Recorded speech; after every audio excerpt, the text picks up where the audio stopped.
Welcome back, students.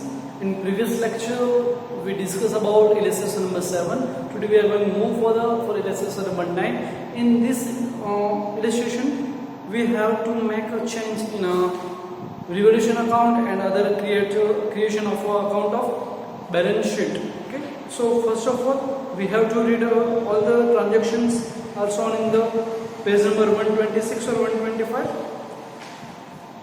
Hardik and Alpesh are the partners of a partnership firm. Their profit and loss sharing ratio is 5/3. They want to change their profit and sharing ratio to 3/2. Therefore, they decided to have the revaluation of firm's assets and liabilities from the following information. Prepare revaluation account and balance sheet after revaluation in the book of form. हमें बोला गया कि हार्दिक और अल्पेश यहाँ पे partners form के partners हैं. उनका जो ओल्ड शेयरिंग रेशियो था वो कितना था 5/3 था. अब वो चेंज कर रहे हैं और कितना ला रहे हैं 3/2. तो ऑब्वियसली असेट्स में लायबिलिटीज में प्रॉफिट एंड लॉस में क्या होगा, उन दोनों का प्रोपोर्शन चेंज होगा. वो क्या करें, रिवोल्यूशन अकाउंट क्रिएट कर रहे हैं और हमें क्या बनाना है, यहाँ पे रिवोल्यूशन अकाउंट भी यहाँ पे बनाना है और हमें बनानी है बैलेंस शीट भी. हमें यहाँ पे बैलेंस शीट दी गई है. Hardik and Alpesh partnership forms balance sheet on as 31st March 2017. Liabilities, capital account Hardik and Alpesh respectively is 1,10,000 and 90,000. Current account Hardik and Alpesh respectively 1,55,000 and 1 lakh. Creditors rupees 35,000. Bank overdraft rupees 90,000. Outstanding expense is rupees 3,500. अब asset side देखते हैं. Land and building of rupees 2 lakh, machinery of rupees 80,000, furniture of rupees 40,000, investment of rupees 60,000, closing stock is 45,000, debtors is 30,000 less. Bad debts reserve is on 1,500 is equal to 28,500. Bills receivables rupees 15,000. Income receivable is rupees 5,000 and cash balance is rupees 1,10,000. Total is equal amount of both sides are 5,83,500. And the adjustment is land and building value is to be increased by 25%. Furniture value is to be decreased up to 90%. Market value of machinery is rupees 72,000. Book value of closing stock of rupees 10,000 less than its market value. To keep total bad debts reserve is rupees 3,600. On debtors, creditors amount to 5,000. Out of total creditors are not to be paid, and the last is unrecorded interest on bank overdraft is rupees 4,500. हमें यहाँ पे adjustment भी दिए गए, हमारे पास balance sheet भी दी गई है.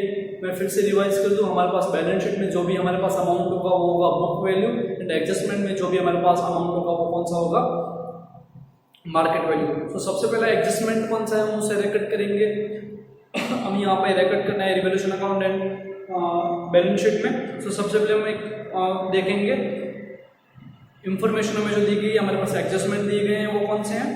Land and building value is to be increased by 25%. हमें देखना पड़ेगा कि हमारे पास लैंड एंड बिल्डिंग कितने की दी गई है.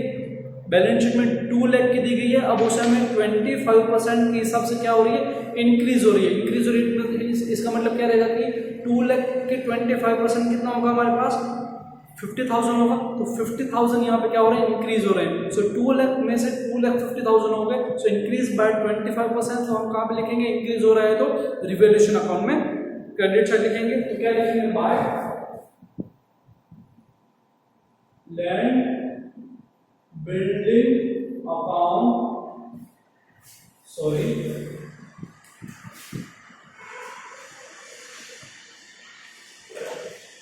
Of rupees 50,000. क्योंकि लैंड एंड बिल्डिंग हमें दी गई है 2 लाख की, उसमें 25% क्या हो रहा है, इंक्रीज हो रहा है. तो हम कहाँ पे लिखेंगे, यहाँ पे लिखेंगे 50,000. अब इसकी दूसरी ट्रांजेक्शन हमें क्या कहाँ पे लिखनी पड़ेगी, दूसरी रिटेन कहाँ पे लिखेंगे, असेट से लिखेंगे, क्योंकि हमें यहाँ पे रिकॉर्ड करना है बैलेंस शीट में. तो हमारे पास सबसे पहले क्या लिखेंगे, land and building of 2 lakh plus increase कितना हुआ 25%. तो कितना होगा हमारे पास 50,000. तो हमें 50,000, क्योंकि हमें यहाँ पे बैलेंस शीट भी यहाँ पे बनानी है, तो बैलेंस शीट में हमें ये भी देखना पड़ेगा इंक्रीज हुआ है डिक्रीज हुआ है। तो लैंड एंड बिल्डिंग में इंक्रीज कितना हुआ 25%, तो 2 लाख में से कितने होंगे 2,50,000 हो गए बाय 20%, तो हमें 50,000 यहाँ पे रिकॉर्ड करना रहेगा। Next is furniture value is to be decrease up to 90%। Furniture की हमें बुक वैल्यू देखनी रहेगी, तो फर्नीचर की बुक वैल्यू देखें हम कितनी है, फर्नीचर ऑफ रुपीज 40,000। अब 40,000 का हमें 90% लेना है, कितना लेना है 90%। अब 40,000 हमारे पास क्या है, फर्नीचर है, कितने का है 40,000 का है।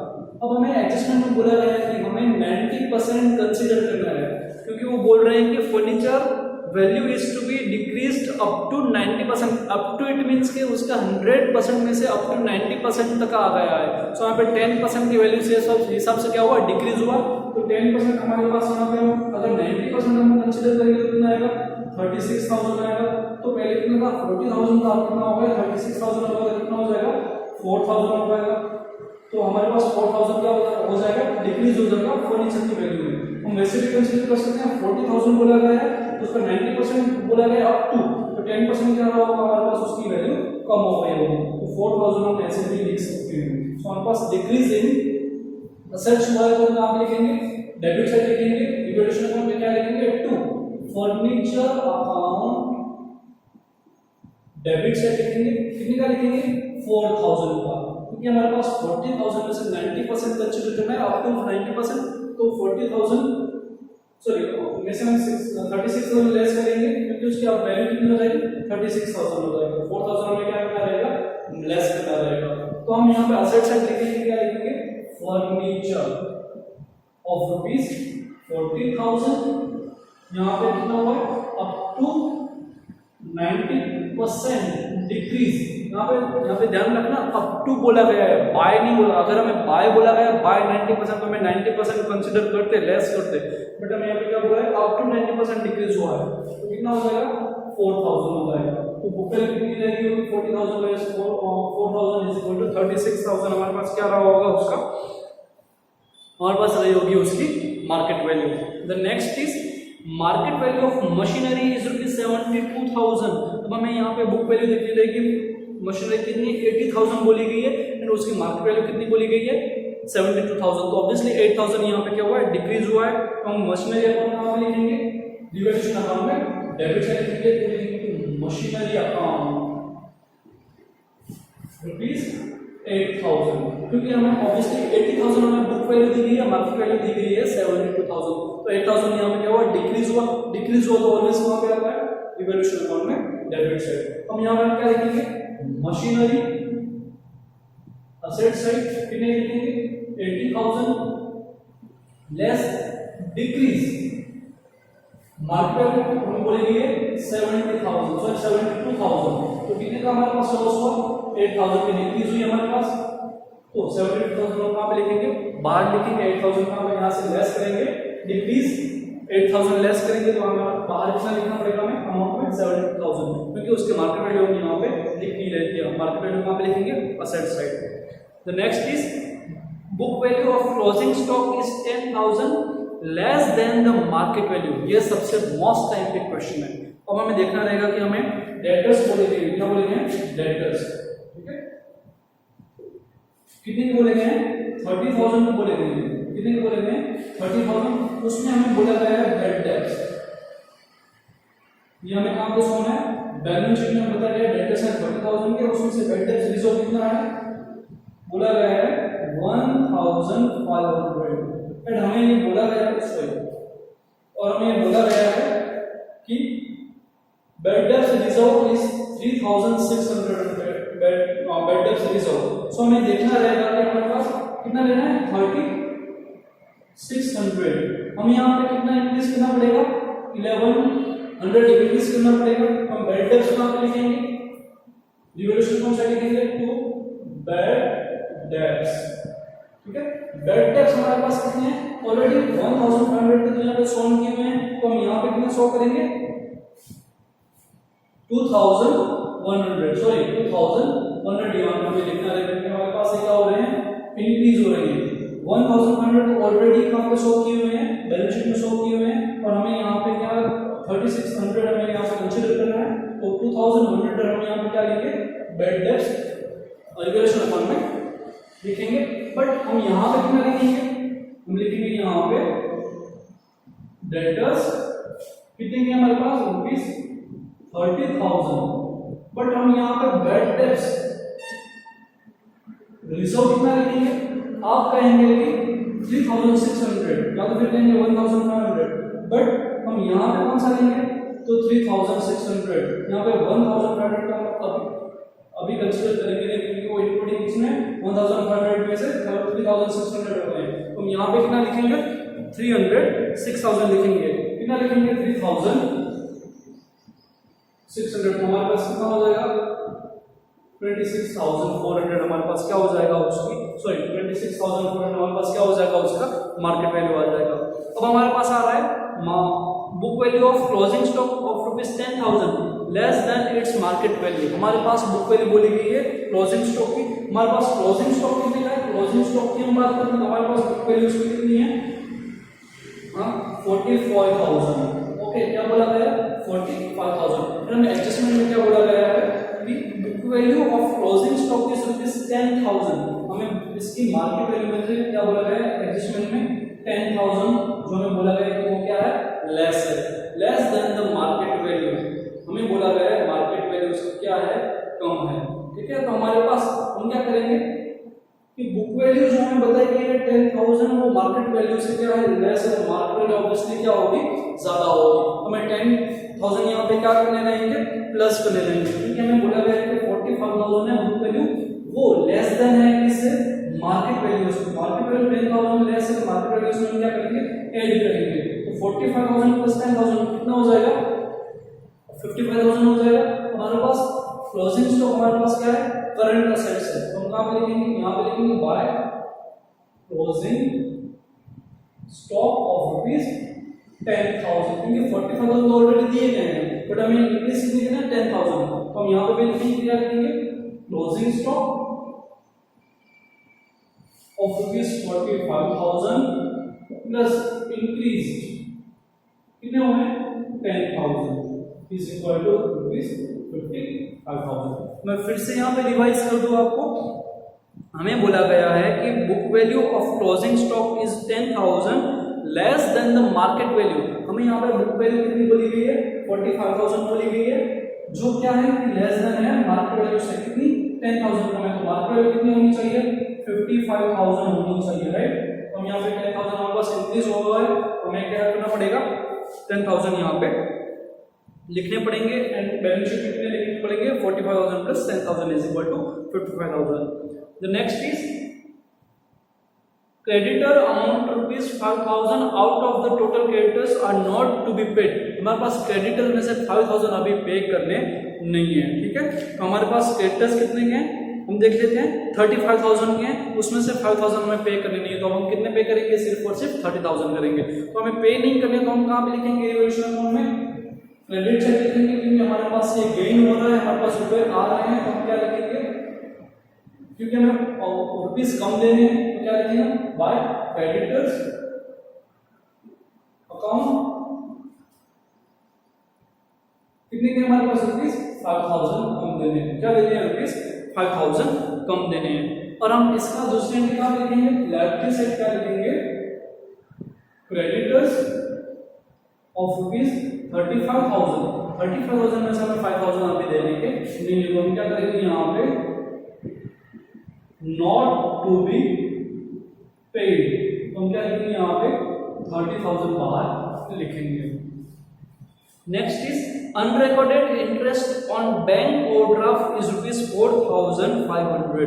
बैंक ओवरड्राफ्ट मींस क्या कि हमने बोरो किया होगा पहले से बैंक के पास है कुछ अमाउंट, उसके ऊपर हमें क्या देना है इंटरेस्ट देना रहता है, तो it's called bank overdraft. Bank overdraft में इंटरेस्ट देना है तो आउटस्टैंडिंग रहेगा हमारे पास, आउटस्टैंडिंग हम कहाँ लिखेंगे रिवॉल्यूशन अकाउंट में डेबिट साइड लिखेंगे, तो क्या लिखेंगे to outstanding bank overdraft interest, कितना बोला गया है इंटरेस्ट ऑफ ₹4,500, कितना बोला गया है 4500 हमें पे करने थे बैंक ओवरड्राफ्ट के इंटरेस्ट। किसे पे करना, बैंक को करना रहता है, तो हमारे लिए क्या कहलाएगी, लायबिलिटीज कहलाएगी। लायबिलिटीज हमारे लिए है तो हम कहाँ पे शो करेंगे, लायबिलिटीज सेट करेंगे, और वो कौन सी है, आउटस्टैंडिंग है। तो हम क्या लिखेंगे यहाँ पे, हमारे पास बैंक ओवरड्राफ्ट पहले ही बोला गया है, देखो बुक में हमारे पास बुक पे लिखो यहाँ पे, तो बैंक ओवरड्राफ्ट कितने का है हमारे पास, बैंक ओवरड्राफ्ट हमारे पास कितने का है, ₹90,000 प्लस इसमें क्या लिखेंगे, outstanding interest on bank overdraft. ठीक है, तो कितना हम लिखेंगे यहाँ पे, प्लस करेंगे 90,000 प्लस 4,500 इज इक्वल टू 94,500। हमारे पास अभी क्या आ गया, सभी एंट्रीज हमारे पास क्लियर है। हमने यहाँ पे पूरे के पूरे एडजस्टमेंट यहाँ पे रिकॉर्ड कर दिए। अब हम क्या करेंगे, जो भी बैलेंस शीट में बता गया वो हम यहाँ पे रिकॉर्ड कर देंगे। हमारे पास लैंड बिल्डिंग आ गया, फर्नीचर आ गया, मशीनरी आ गई। ठीक है, फिर हमारे पास क्लोजिंग स्टॉक आ गया, डेटर्स आ गए। हमारे पास बाकी बिल्स रिसीवेबल, वो हमें रिकॉर्ड किया नहीं, तो हम क्या करेंगे, रिकॉर्ड करेंगे। ठीक है, बिल्स रिसीवेबल कितने हैं हमारे पास, बिल्स रिसीवेबल इज ₹15,000। कितने के, 15,000। फिर है हमारे पास इनकम रिसीवेबल, वो भी हमें रिकॉर्ड नहीं किया, वो भी रिकॉर्ड करना पड़ेगा। इनकम रिसीवेबल कितनी की ₹5,000। एंड कैश बैलेंस कितनी है हमारे पास, ₹1,10,000। ओके, ये हमने असेट से पूरा का पूरा लिख दिया। अब हम कहां पे लिखेंगे, हमारे पास अभी क्या बोला गया, कैपिटल अकाउंट हमें सॉरी लायबिलिटी साइड हमें लिखने का बाकी है। हमारे पास कैपिटल अकाउंट बोला गया है, करंट अकाउंट बोला गया है, उससे भी हमें रिकॉर्ड करना रहेगा। ठीक है, तो हम यहाँ पे क्या लिखेंगे, कैपिटल अकाउंट, लायबिलिटी साइड, दो पार्टनर्स है हमारे पास, हार्दिक एंड अल्पेश। कितने के हमारे पास, ₹1,10,000 and 90,000 is equal to 2 lakh. फिर हमारे पास करंट अकाउंट, उसमें भी हार्दिक एंड कौन है, अल्पेश। वो कितने के हमारे पास, 1,55,000 एंड दूसरा है हमारे पास 1 लाख। अब आप सोच रहे होंगे कि मैंने यहाँ पे अमाउंट साइड क्यों नहीं लिखा, राइट, क्योंकि इसमें अगर जो यहाँ प्रॉफिट या लॉस रहेगा कहाँ से, रिवोल्यूशन अकाउंट में, तो हम यहाँ पे कंसीडर करेंगे, करंट अकाउंट में कंसीडर करेंगे। प्रॉफिट होगा तो प्लस करेंगे, अगर हमारे पास प्रॉफिट नहीं हुआ, लॉस हुआ, तो हम यहाँ से क्या करेंगे, लेस करेंगे। ठीक है, वो हम सबसे पहले बाद में लिखेंगे। और फिर हमारे पास सिर्फ एंट्री देने की बची हुई वो है आउटस्टैंडिंग एक्सपेंस, वो भी हम लिख देते हैं, क्या लिखते हैं, आउटस्टैंडिंग एक्सपेंस। कितना है हमारे पास, ₹3,500। ठीक है, यहाँ पे सभी एंट्रीज हमने दे दी। अब हमें क्या करना है, रिवोल्यूशन अकाउंट सबसे पहले हम बंद करेंगे, क्लोज करेंगे यहाँ पे। तो 50,000 plus 10,000 plus 5,000 is equal to 65,000। Okay, कितना आ रहा है, 65,000 आ रहा है। उसमें से हम कितना लेस करेंगे, 4,000 माइनस 8,000 माइनस 2,100 माइनस 4,500। हमारे पास कितना बचेगा, 46,400 बचता है। इट मींस हमारे पास क्रेडिट साइड में से हम लेस करेंगे डेबिट साइड का अमाउंट, तो हमारे पास 46,400 बचा हुआ है। तो हम कहाँ पे, यहाँ पे प्रॉफिट मिलेगा हमें, तो प्रॉफिट हम कहाँ लिखेंगे, पार्टनर्स करंट अकाउंट में प्रॉफिट हम डिस्ट्रीब्यूट करेंगे। हमारे पास दोनों है, कौन है हमारे पास, एक तो है हार्दिक, दूसरा है अल्पेश। अब 46,400 जो हमें प्रॉफिट मिला है वो हम किसे डिस्ट्रीब्यूट करेंगे, हार्दिक एंड अल्पेश को। किस प्रोपोर्शन में करेंगे, ऑलवेज याद रखना, ऑलवेज जब भी हमारे पास प्रॉफिट या तो फिर लॉस आएगा रिवोल्यूशन अकाउंट में, हम सिर्फ और सिर्फ ऑल्ड शेयर में यहाँ पे प्रोपोर्शन को देंगे। हमारे पास ऑल्ड शेयर कितना है, 5/3 है। ठीक है, हार्दिक का 5 प्रोपोर्शन है, अल्पेश का कितना है, 3 है। तो 29,000 किसे मिलेंगे, हार्दिक को मिलेंगे 29,000 एंड 17,400 किसे मिलेंगे, अल्पेश को मिलेंगे, बाय प्रोपोर्शन ऑफ 5/3। तो हमारे पास ये क्या हो गया, बंद हो गया, क्लोज अकाउंट क्लोज हो गया। अब ये हमारे पास प्रॉफिट मिला हुआ है, तो हम कहाँ पे ले जाएंगे, करंट अकाउंट में ले जाएंगे। तो हमारे पास करंट अकाउंट बताया गया है, तो 29,000 हम कहाँ पे ऐड करेंगे, यहाँ पे प्रॉफिट ऐड करेंगे। हार्दिक का कितना प्रॉफिट मिला है, 29,000, तो हम यहाँ पे लिख देते हैं। ठीक अल्पश का कितना मिला है प्रॉफिट 17,400, तो हम अल्पश का अकाउंट में लिख देते हैं करंट अकाउंट में, ये हो गया। अब इन दोनों का यहाँ पे टोटल हम कर देते हैं, तो कितना हो जाएगा करंट अकाउंट जो हो जाएगा 1,84,000 प्लस अल्पश का कितना हो जाएगा 1,17,400 1,17,400। अब हम क्या करेंगे, हम सबको पता है असेट साइड का हम सम करेंगे एंड लायबिलिटी साइड का हम अमाउंट का टोटल सम करेंगे, तो इन दोनों को मिला के हमारे पास हम बात करें asset side 2,50,000 plus 36,000 plus 72,000 plus 26,400 plus 15,000 plus 55,000 plus 5,000 plus 1,10,000 is equal to 6,29,400। कितना आ रहा है 6,29,400। हम ऐसे ही हम इसका टोटल सम करेंगे, लायबिलिटीज में करेंगे 2 लाख प्लस 1,84,000 प्लस 1,70,400 प्लस 90,400 और 94,500 plus 30,000 plus 3,500। So is equal to हमारे पास कितना आ गया 6,29,400।